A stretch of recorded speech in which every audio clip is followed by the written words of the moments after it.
Ceres was a mage in a hero party named the Light of Hope. Everything was going fine until one day the party's hero named Zect kicked him out for no apparent reason. If that wasn't strange enough, the girl whom he simped for, Mel, also backed Zect, saying his weak ass can't keep up with the party anymore so he should leave. Shocked by her betrayal, Ceres quietly leaves them with no drama, but make no mistake, because he might be the 50 Cent of this universe, as he plans to take the pettiest revenge by clapping the mom of every single party member that betrayed him. He knew something like this would happen sooner or later because this party always had a problem: their leader Zect. Despite possessing top-tier skills and talent to do anything, he was hoes before bros kinda guy, which didn't sit well with him. Ceres thinks Zect wanted to NTR him because he must have misunderstood his and Mel's relationship. Although he liked her, Mel didn't had any romantic feelings for him, so it didn't bother him. As he was leaving, Zect tried to rage bait Ceres, but he is a chill guy so he kept walking and ignored him. While walking through the streets, Ceres reveals that he is a transmigrator. In his previous life, he was a 47-year-old unk who was a trader and had a loving family, which is why he likes older women, and everyone in the party seemed like a child to him. In this world, people only live up to 50 years, and their traditions are similar to Japanese culture. By the time a woman turns 17, she is considered an old hag, and after her mid-20s, she is no longer considered a woman. Eventually, he enters the slave market and looks for a female slave. The worker leads Ceres to a room where the lowest value slaves can be seen in big cages. There he finds a familiar face and couldn't believe his eyes. Shizuko, he calls the woman by her name and she recognizes him as well. He couldn't understand what she was doing at a filthy place like this. Turns out Ceres had massive crush on her even when he was rocking that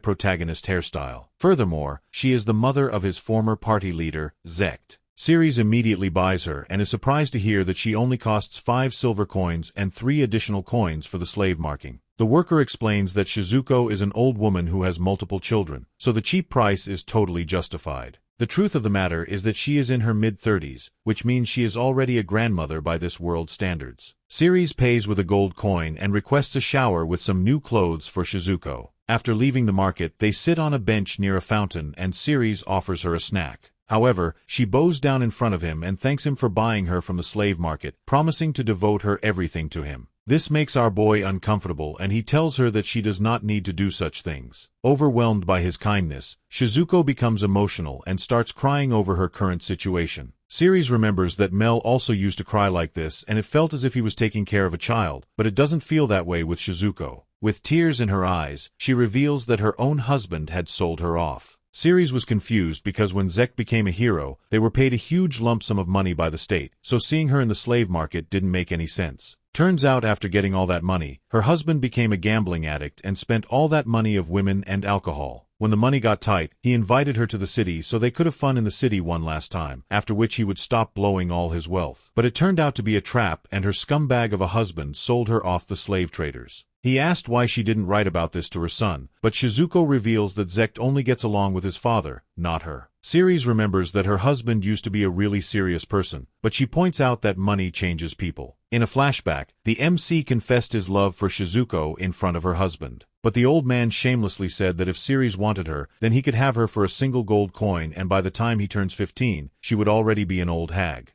Ceres asked Shizuko if she isn't angry her husband, and she says that she is blinded with rage, but there is nothing she can do about it. With an angry expression, she just hopes that her husband rots in hell, frightening Ceres. He apologizes for making her remember all of those horrible experiences. But Shizuko tells him it's okay and thanks him for buying her. Seeing her smile with happiness makes Ceres blush and his heart skips a beat. She had always been kind to him and was the best woman for the role of a mother. He tells Shizuko that she is a wonderful woman and she thanks him for the compliment. Since she belongs to him now, Shizuko asks Ceres if there is something he wants her to do. He says that if it were up to him, then he would like for Shizuko to become his lover. This was a total shocker for her and she takes a few seconds to register what he just said. She tells him to stop messing with her because nobody wants to clap a grandma like her, who is twice their age. However, Ceres tells her that he's not joking around and is serious about this. He reminds Shizuko of the time when he first confessed his love for her back in his younger days. She tries to reason with him, saying he is a level 10 Giga Chad and all the cute girls in his party must be going crazy over his love sausage. But he reveals that Zect has already clapped their cheeks and he exclusively likes thick mommies with big milk jugs. Eventually Shizuko tells Ceres that if he insists so much on it, then she will accept his proposal. Until he finds a young girl that he likes, she will serve as his meat relief. He thanks her for accepting his proposal and head to an inn to spend their night, where Ceres will unleash his shield hero. The next morning, after getting her back blown by him, Shizuko finds Ceres sleeping next to her, and upon getting up they both greet each other. Ceres takes her to a famous breakfast spot, and she is surprised to see such an oishi-looking meal in front of her. He explains that since he is an adventurer, he only eats outside or in a camp, so she doesn't need to hold back. Shizuko takes a bite and is completely taken away by how yummy it is. Ceres is glad to hear this, but if he is being honest, he would prefer Shizuko's home cooking any day. She is flattered by his words and says that she would happily cook for him as long as he gets the ingredients.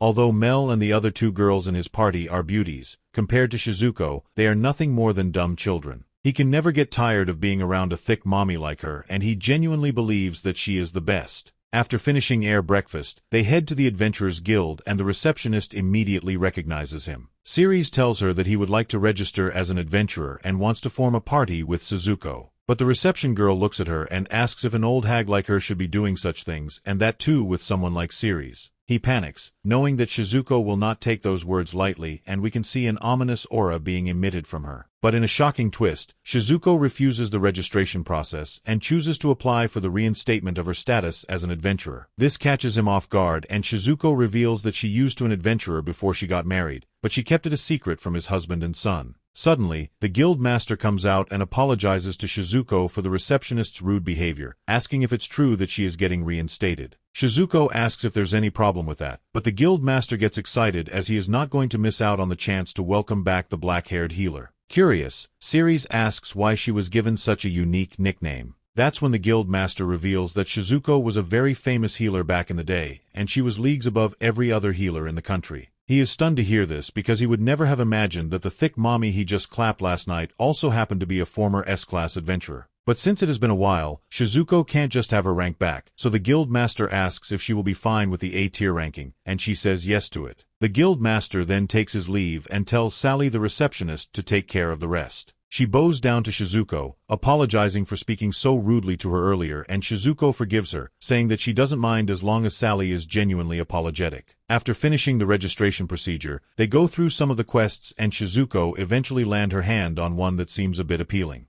It has to do with slaying an earth dragon, and both of them are on board with it. While walking towards their destination, Ceres tells Shizuko that he still can't believe she is such an amazing adventurer, but Shizuko reveals that she wasn't alone. There were 4 members in total, including the mothers of the 3 girls in Zek's party. Ceres knows those women and remembers how nice and kind they were to him back when he was a child. Shizuko reveals that even though their party was strong, strange and shady men would approach them all the time. But all of that eventually stopped because the women of the party reached a certain age and nobody even thought of approaching them anymore. After knowing how strong she is, Ceres couldn't understand how Shizuko ended up as a slave. She could have fought back if this was against her will. Shizuko reveals that she had let her guard down, which allowed her shady husband to sedate her from behind. With an ominous smile on her face, she vows to make her husband pay when she sees him next time. As they were about to reach their destination, Ceres suggests they sit down and have lunch while they still can. After finishing lunch, they arrive at their destination and come face to face with the humongous earth dragon. The beast looks deadly and lets out a scary roar followed by an attack, but Ceres manages to dodge it. He comments on how slow the beast is and summons his bestow element. Using his wind magic, he runs towards the beast and one-shots the dragons effortlessly. Suddenly Shizuko calls out his name and warns him of another monster behind him. He looks back and sees some kind of upgraded version of the earth dragon that he had just slayed.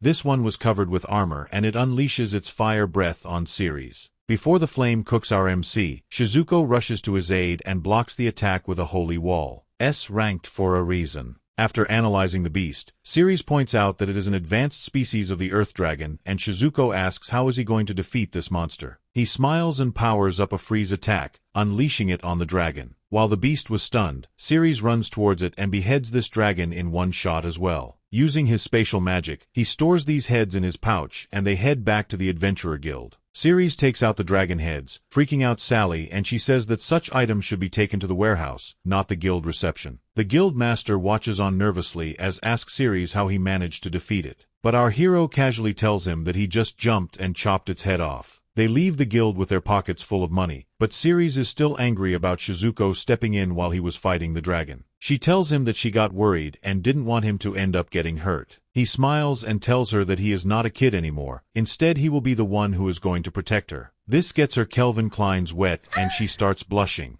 A few days later, while cleaning the room, Shizuko thinks back to her conversation with Ceres, and this makes her heart skip a beat. But then she catches herself lacking and tells herself not to get her hopes up so much because at the end of the day, it could be that Ceres is only doing this because he might be feeling lonely. She looks out of the window and wonders what is her real relationship with him. Meanwhile, Ceres was standing outside with a gift in his hand. Upon entering the room, he greets Shizuko and she is surprised to see that he has returned a lot sooner than she was expecting. He then drops some riz and says that the reason for him to come back so soon is because he wanted to see her again. This makes her smile and she starts blushing. But still, Shizuko considers herself to be an old woman. Ceres once again tells her that she is not old at all and as a matter of fact, she is still in her prime. Our boy likes his women just like his milkshake, extra thick. Ceres then brings out the gift he bought for her and it turns into a massive bouquet of roses and Shizuko is shocked to see such a sweet gesture. He also got a cake for her and asks if she would like to have a slice. But she says that they should save the cake for dessert after dinner. He then takes her out for a nice evening walk and while outside, Shizuko asks why he is being so extra when it's not even a special day. That's when he brings out another gift and tells her to take a look at it. She opens the box and finds an extremely lavish necklace. But then Shizuko hesitates because in this world, giving a necklace to someone is the same as proposing someone with a ring. She tries to deny the gift, but our boy isn't having any of it. Then like a top G, Ceres tells her that when he says he loves her, he really means it. Shizuko asks if this is really what he wants and our boy gives her a warm hug, so she accepts his proposal. After heading back, Shizuko takes a shower and thinks about the proposal. She knows there's no running away from her relationship with Ceres now, and thinks about the time when he was a kid and used to confess his love for her. But in that moment, she realizes that he really meant it after all. After cleaning herself up, she wraps herself in a towel like a Christmas present and tells Ceres that it is all yours. And by it, she means her pink kitty cat. Shizuko tells him to be gentle, but after spending a gold coin and buying her a bouquet of flower, a cake and a necklace, Ceres wasn't going to hold back until he was satisfied. He takes her to pound down and gives her them deep daddy backshots.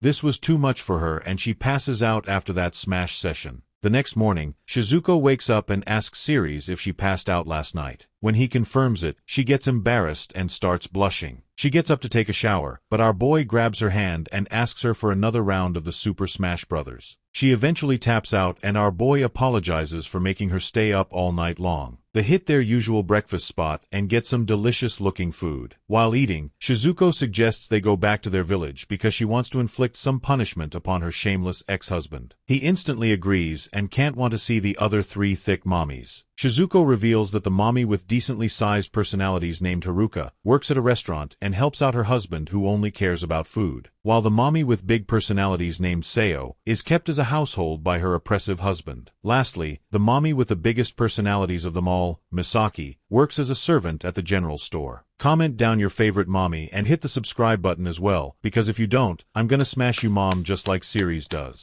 He smiles and looks forward to it, because he is ready to clap his teammates' mommies and expand his harem. But before they leave, he asks Shizuko if he can get another round of the Super Smash Bros., and she gets impressed his unlimited stamina.